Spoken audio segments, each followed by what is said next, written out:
Olá, tudo bem? Sejam todos bem-vindos, sejam todas bem-vindas. Eu sou o professor Márcio e essa é mais uma videoaula de farmacognosia.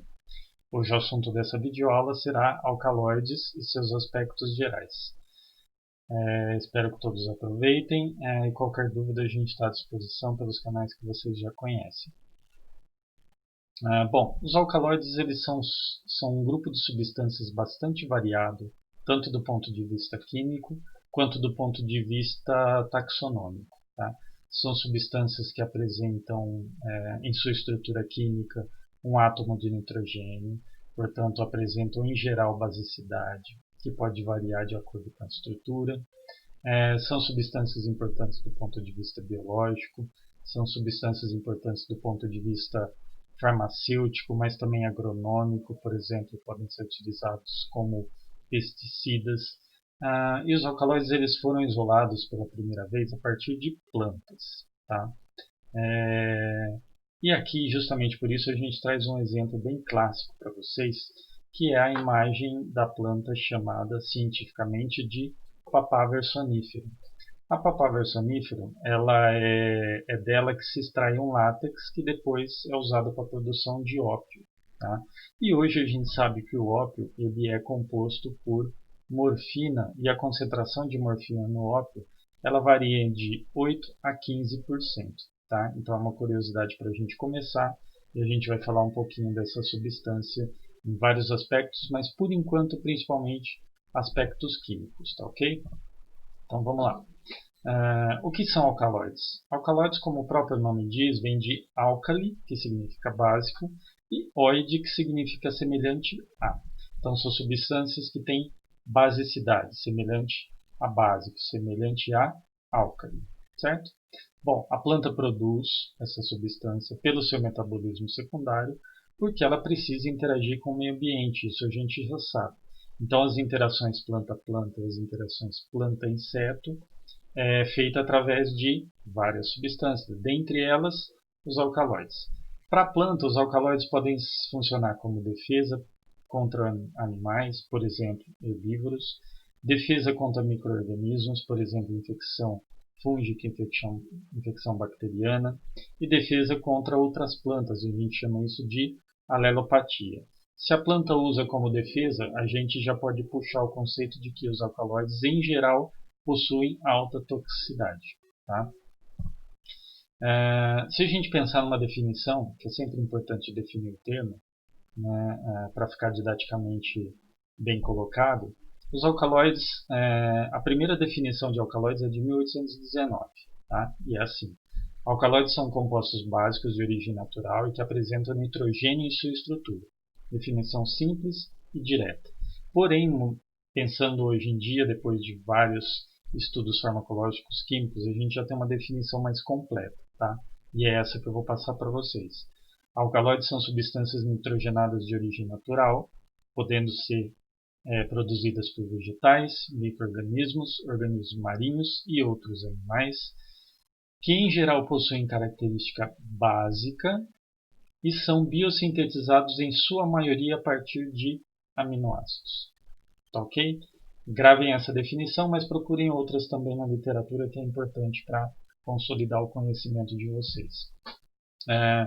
Pensando no histórico de alcaloides, os alcaloides, como eu já disse para vocês, possuem uma variedade muito grande, quimicamente falando, e eles são usados há mais de 4.000 anos, tanto como veneno, mas também na medicina como medicamento. Como veneno, a gente tem, por exemplo, o clássico exemplo, né, de Sócrates, que foi condenado à morte e, para a execução dessa morte, tomou um veneno produzido a partir de cicuta. Né? Hoje a gente sabe que a cicuta contém coniína, que é um alcaloide altamente tóxico. Tá? Outro exemplo, a tubucurarina, que é utilizada por índios até hoje como veneno na ponta das flechas para abate de animais, porque ela tem atividade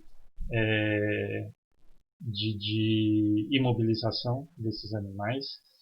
Mas a gente percebe que a diferença entre veneno e remédio é justamente a dose.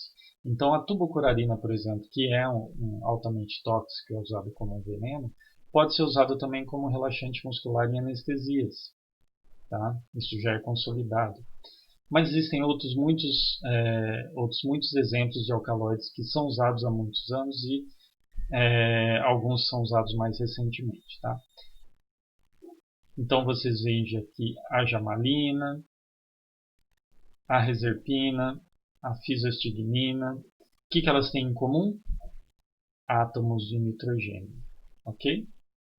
Né? Percebam que em condições diferentes, mas todas elas têm átomos de nitrogênio. Vamos falar rapidinho, um breve histórico, algumas datas importantes. Tá? 1803, aí eu puxei aqui a mesma imagem que está no slide principal. Tá? O que acontece em 1803? O ópio é pela primeira vez semi-purificado. Tá? 2 anos depois conseguiu isolar o princípio ativo, mas ainda não identificou. E 120 anos depois, mais ou menos, né, 118 anos depois, é que esse princípio ativo, que já tinha sido isolado, foi identificado como morfina. Tá? Hoje a gente sabe que a morfina ela tem atividade analgésica e ela age sobre o sistema nervoso central. Então, essa daqui é a molécula de morfina e a gente percebe que ela também tem um átomo de nitrogênio. Ok? Ainda mais ou menos nessa mesma época que foi descoberta a morfina, de 1917 a 1920, um grupo liderado por 2 pesquisadores na Faculdade de Farmácia de Paris realizou a identificação e isolamento de diversos alcaloides. Aqui tem alguns exemplos para vocês. Ó.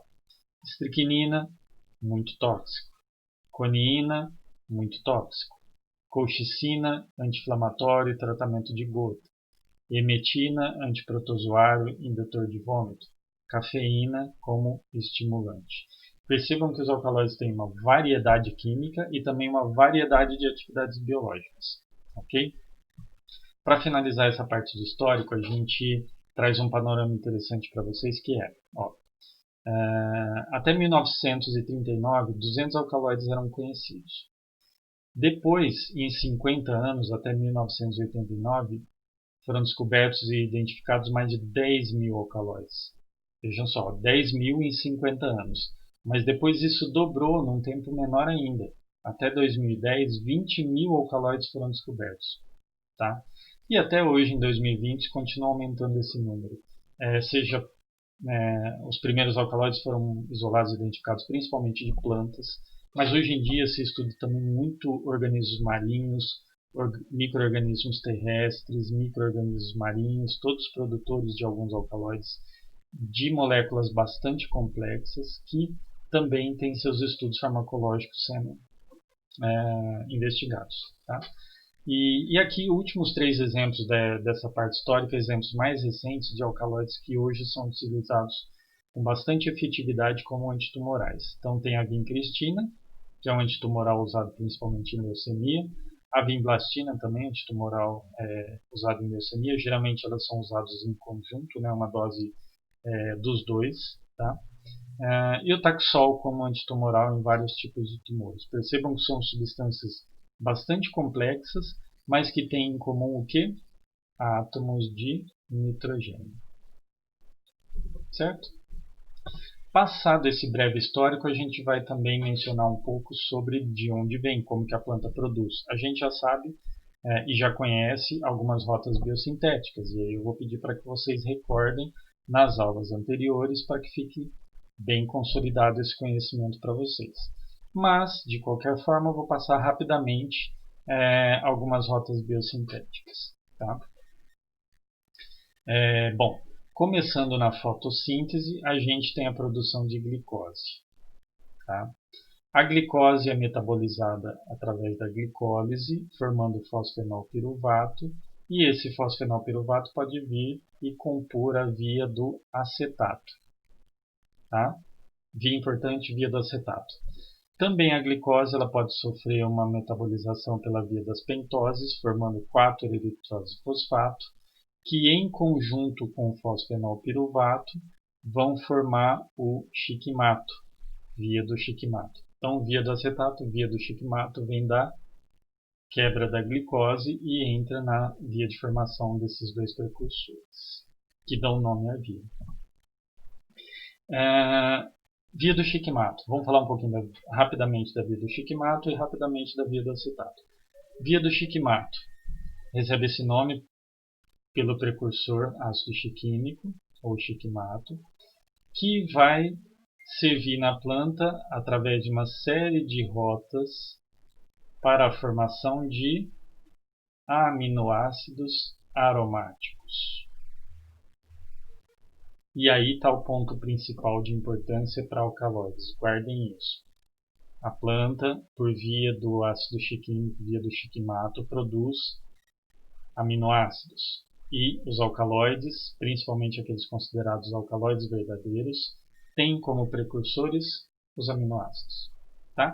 Então a gente chegou aqui na formação do triptofano e na formação da fenilalanina e da tirosina.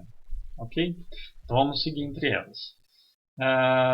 Então, importante, lembrem que todo alcaloide tem um átomo de nitrogênio. Tá? E esse átomo de nitrogênio traz basicidade para essas moléculas. Tá? E de onde vem esse átomo de nitrogênio? Dentro das vias biosintéticas dos aminoácidos. Tá? Então vamos tratar primeiro do triptofano. O triptofano ele gera, por exemplo, os alcaloides quinolínicos. Tá? E por que os alcaloides quinolínicos recebem esse nome? Porque eles possuem aqui, ó, notem que nós temos um núcleo quinolina. Tá? Núcleo quinolina, alcaloide quinolínico. Núcleo indólico, alcaloide indólico. Tá? Núcleo indólico, aqui, alcaloide indólico. Tá? E esses dois núcleos, quinolina e indol, vêm do triptofano. Vamos seguir. Tirosina, fenilalanina. Vamos pegar a fenilalanina formando como intermediário feniletilamina. Tá? Percebam que dessa vez o alcaloide, o nitrogênio não está num ciclo, não é um heteroátomo de um ciclo. Tá? Então eu vou chamar aqui de protoalcaloide. Daqui a pouco a gente recupera esse conceito também. E aqui, no caso, formando um alcaloide mescalínico. Tá? Mas vamos continuar.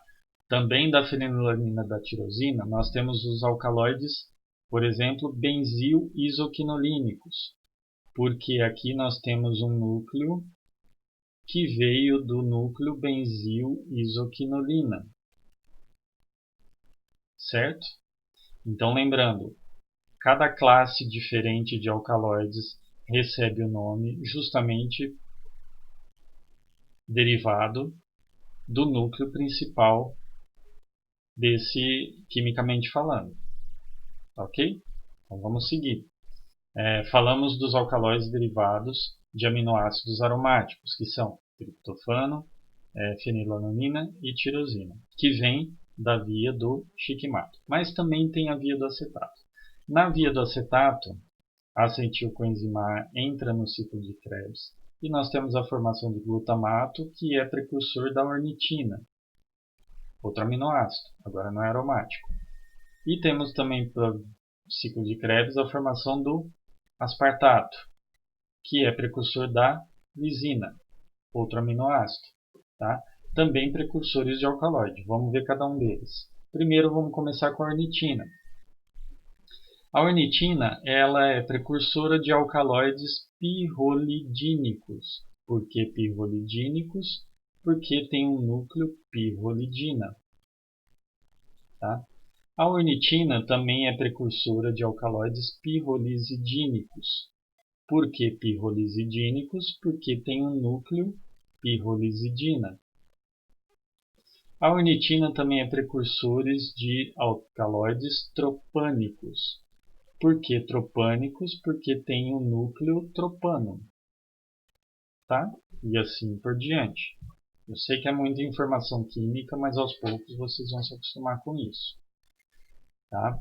É claro que a gente não vai exigir e nem é importante decorar isso, mas com a utilização frequente isso fica gravado na mente, na nossa mente, na mente de vocês.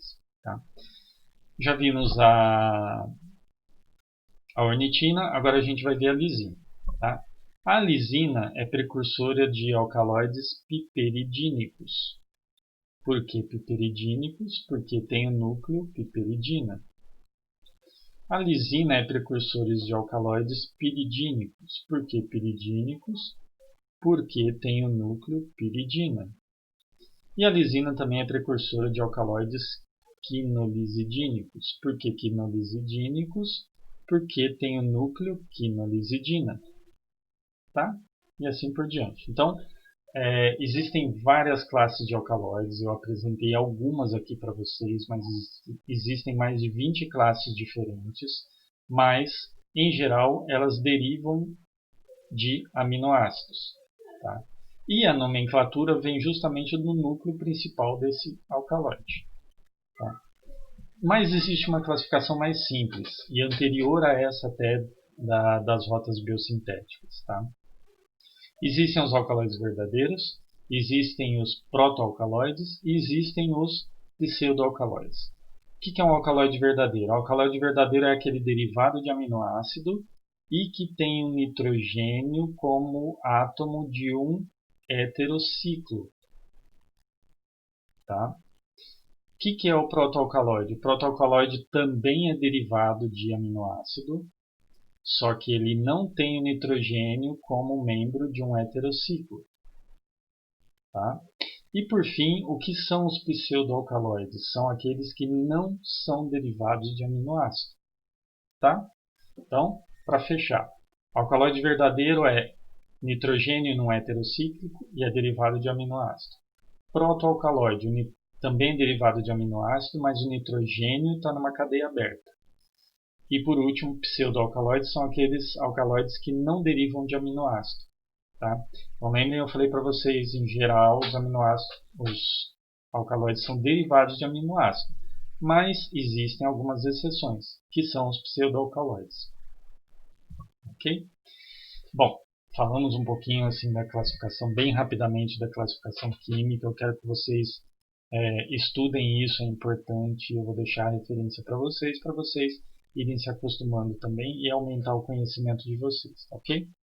Bom, é importante a gente falar um pouquinho de algumas propriedades que vão permitir, essas propriedades depois vão permitir que a gente estabeleça método de extração, de detecção, isolamento, caracterização e assim por diante dos alcaloides. Tá? Controle de qualidade no futuro e assim por diante. Tá? Então vamos uma por uma. Ó. Acompanhem aqui comigo. Quase todos são sólidos cristalinos incolores, mas também ocorrem como óleo e podem apresentar cores. Informação importante. A grande maioria apresenta basicidade, que é variável. E é variável por quê? Porque nós temos dentro dos alcaloides, nós temos aminas primárias, aminas secundárias, aminas terciárias, amidas primárias, amidas secundárias, a gente tem aminas aromáticas e assim por diante. E aí vocês já puxam o conhecimento lá do orgânico e vocês sabem que compostos nitrogenados têm um perfil de basicidade muito variável e depende da estrutura, ok? E isso acontece com os alcaloides também. Os alcaloides apresentam reação com metais pesados e alguns reagentes especiais, formando precipitado colorido. Guardem isso que é importante para a caracterização. Daqui a pouco a gente vai falar sobre isso de novo. Os alcaloides formam sais em meio ácido, precipitando com taninos. Tá? Então, se tiver em solução ácida, tanino e alcaloide, eles vão complexar e precipitar. Em geral, são moléculas com massa molecular entre 100 e 900 unidades de massa atômica. Tá? Mas eu quero destacar esse item aqui como principal, a basicidade. Basicidade. Estrutura do alcaloide tem nitrogênio, o nitrogênio traz basicidade. Então olhem aqui esse esquema. Alcaloides na forma livre, então vamos imaginar isso daqui. O que eu chamo de alcaloide na forma livre? é aquele em que o par de elétrons do nitrogênio está livre para atuar como uma base de Lewis. Tá? E por isso eles são mais básicos, só que eles estão na forma livre, não estão protonados, portanto eles são mais solúveis em solventes orgânicos. Tá? Se eu coloco isso daqui no meio ácido, ficou horrível, né? Mas tudo bem, segue o jogo. Coloquei aqui ácido. O que acontece? Em meio ácido, esse nitrogênio atua como base e vai formar um sal. Sal é solúvel em meio aquoso. Então, o sal de alcaloide é solúvel em água. Tá? Então, dependendo do pH do meio, ele vai ser mais ou menos solúvel em água. Dependendo do pH do meio, ele vai ser mais ou menos solúvel em solvente orgânico também. Guardem isso, que isso vai ser importante para extração. Lembra que a gente comentou que os alcaloides podem complexar com metais, tá? Então, e outros componentes, metais e outros componentes também. Então, vamos pensar na detecção. Então, como que eu posso detectar? A gente pode utilizar um método bastante consolidado, que é a cromatografia em camada delgada, CCD. Nessa CCD eu vou usar uma plaquinha que eu vou ter ou sílica gel, que é a mais comum, ou óxido de alumínio, que também é chamado de alumina, e eu vou aplicar essa amostra nessa plaquinha, vou fazer a corrida cromatográfica, vou fazer a eluição dessa placa e vou depois revelar com alguns reveladores que utilizam sais principalmente de iodo. Tá? O mais famoso é o Dragendorf, que é justamente esse que está nessa placa aqui. Percebam que tudo que está coradinho aqui numa coloração próxima do laranja, aí eu acho, é alcaloide que complexou com Dragendorf e precipitou e formou essa coloração. Tá? O que é o Dragendorf? Iodeto de potássio e subnitrato de bismuto. É uma mistura. Tá? Mas existem outros três reagentes importantes de precipitação também e de reveladores de CCD. Então, no lugar do Dragendorf, eu poderia usar também o reagente de Wagner, que é iodo mais iodeto de potássio, ou o reagente de Mayer, que é iodeto de potássio e cloreto de mercúrio, ou o reagente de Bertrand, que é o ácido cílico tungstênico. Tá? Então, posso identificar por CCD, posso usar um revelador que é geral para alcaloides, que não diferencia as classes de alcaloides, mas identifica a presença de alcaloides. Ou eu posso também usar esses componentes para fazer reações colorimétricas em tubo de ensaio com os extratos e com as plantas em estudo. Tá ok? Mas vamos falar um pouquinho de extração.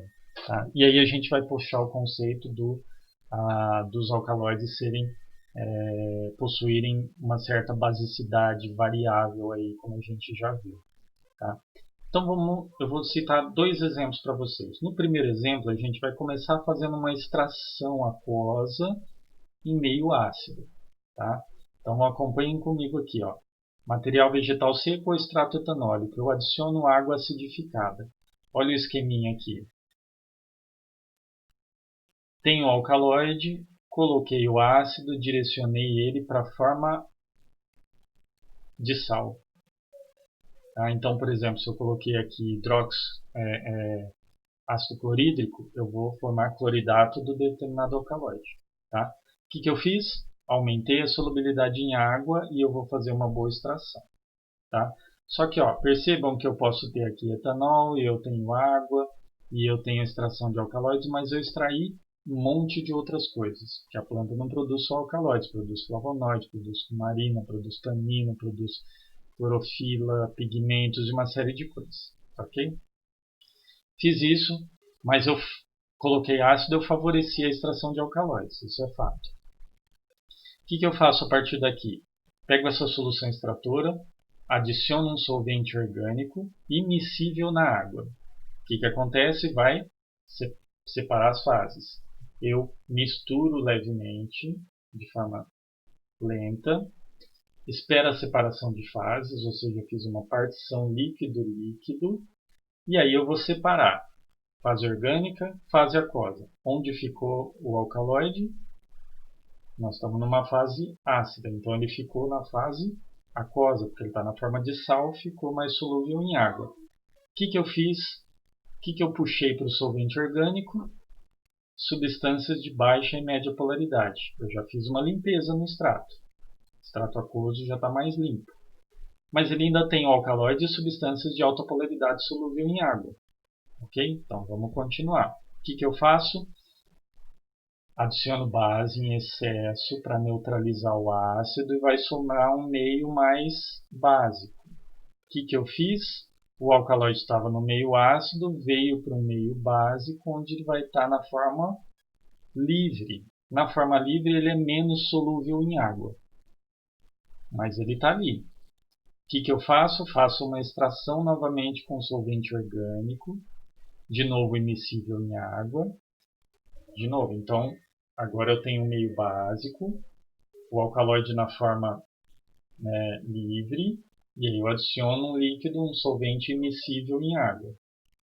Faço a partição líquido-líquido, separo líquido orgânico com líquido aquoso. Só que agora onde o alcaloide vai estar? Ele vai estar no líquido orgânico, porque ele está no meio básico, ele está na forma livre e ele está mais solúvel no líquido orgânico. Ok? E aí eu tenho o solvente orgânico concentrando os meus alcaloides. E aí no extrato aquoso eu tenho o que sobrou, as substâncias de média e alta polaridade. Tá? Espero que tenha ficado claro, mas qualquer dúvida, vejam o vídeo aí de novo e se ainda persistir a dúvida, a gente está à disposição. Esse é o exemplo 1, vamos partir para o exemplo 2. Eu comecei no exemplo 1, extração com meio ácido, agora eu vou fazer uma extração com meio básico, eu vou iniciar com meio básico. Quando eu faço uma extração com meio básico, água basificada, eu já vou colocar o alcaloide na forma livre e ele vai ficar com baixa solubilidade em água. O que eu faço? Adiciono um solvente immiscível na água, misturo, espero e separo as fases. Separei as fases, eu vou ter a solução orgânica e a solução aquosa. Onde ficou o alcaloide? Se está básico, ficou na solução orgânica. Só que aí, perceba que eu ainda não limpei essa fase orgânica. Ela trouxe componentes apolares. Então, por isso que eu coloco aqui que o solvente orgânico tem alcaloide mais substâncias de baixa e média polaridade. E o extrato aquoso vai ser descartado porque ele tem substâncias de média e alta polaridade. Continuo minha extração com o solvente orgânico. Esse solvente orgânico eu vou adicionar água em excesso com ácido. Né? Eu tinha solvente orgânico, que ainda está ali com o meu alcaloide, um meio ali um pouco rico em base, então ele está na forma livre. Adicionei água com ácido, o que vai acontecer? O alcaloide vai passar da forma livre para a forma protonada, na forma de sal. Na forma de sal ele é mais solúvel em água, então eu coloquei água, o alcaloide vai passar para a água, eu vou separar, eu vou ter no solvente orgânico as substâncias de baixa e média polaridade e no extrato aquoso eu vou ter os alcaloides enriquecidos. Tá bom? Espero que tenha ficado claro, mas qualquer dúvida é só reassistir o vídeo, estudar um pouquinho e se persistir a dúvida, a gente está à disposição. Isso é uma das coisas mais importantes, tá? A extração de alcaloides, você tem o artifício de utilizar mudanças de pH para você além de extrair, você fazer uma pré-purificação. Tá ok? Partindo para o fim, vamos falar um pouquinho de isolamento e purificação. No caso de isolamento e purificação, a gente vai utilizar as técnicas cromatográficas mais comuns. Então a gente pode usar coluna aberta de gel de sílica, coluna de óxido de alumínio, colunas de filtração molecular, e o principal exemplo é a LH20. A gente pode, no final, fazer uma purificação em cromatografia líquida de alta eficiência. E também uma técnica utilizada é a cromatografia de contracorrente. Tá? Talvez vocês não tenham ouvido falar muito de contracorrente, mas peço que vocês pesquisem um pouquinho, porque vale a pena. É uma metodologia que usa basicamente o princípio da partição líquido-líquido. Ela tem algumas vantagens, porque toda amostra que você aplica, você recupera. Tá? Então não estou querendo aqui fazer propaganda da contracorrente, mas é uma metodologia diferenciada no caso de alcaloides que vale a pena estudar.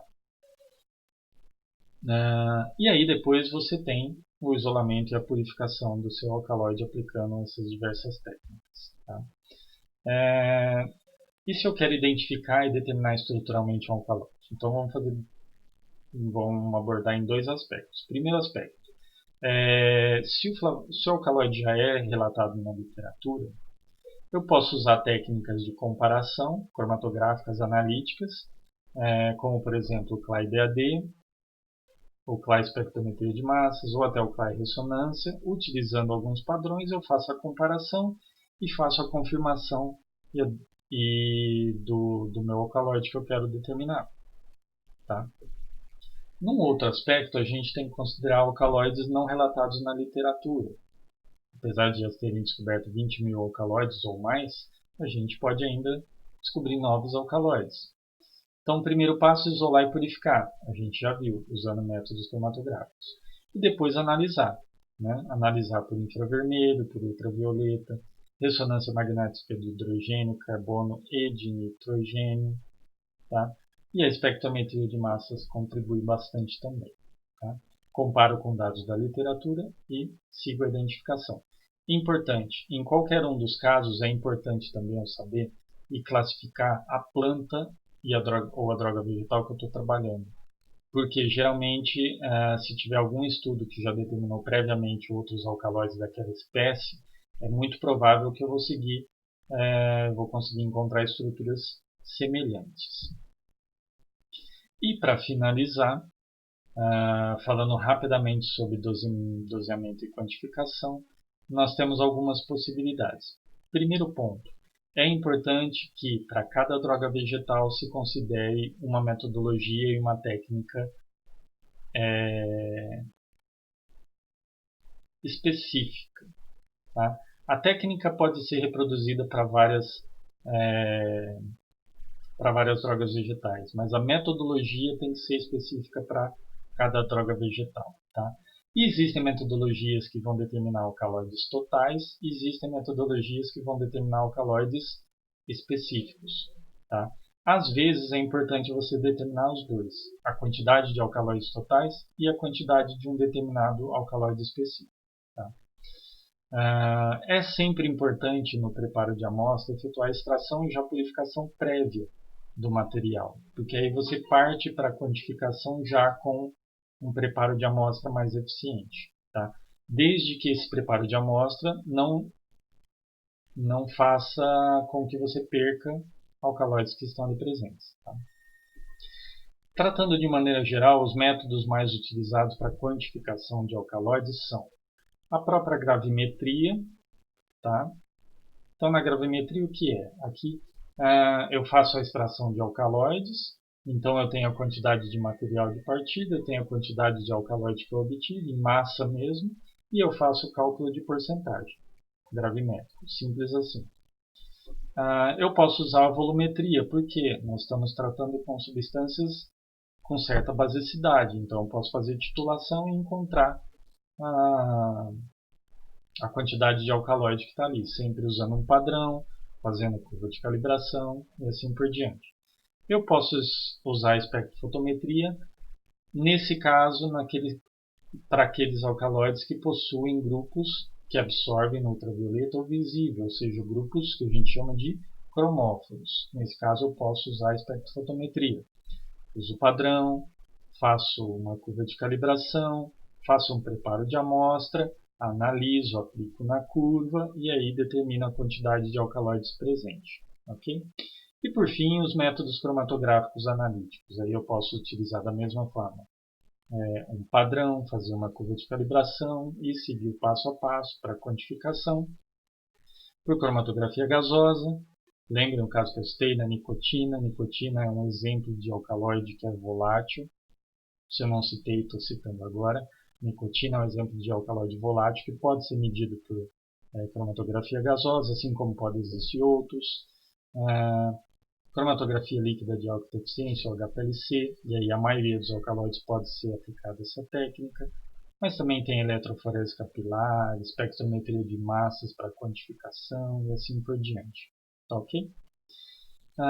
Eu espero que vocês tenham aproveitado. Deixo aqui a referência bibliográfica para que vocês consultem. Recomendo a leitura desses capítulos e o estudo.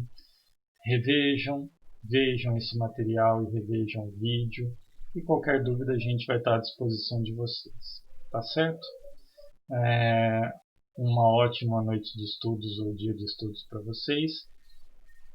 E a gente está à disposição. Espero encontrá-los no próximo vídeo, que provavelmente vai ser um vídeo mais voltado para farmacologia e algumas classes específicas de alcaloides. Tá certo? Muito obrigado pela atenção de vocês e até o próximo vídeo.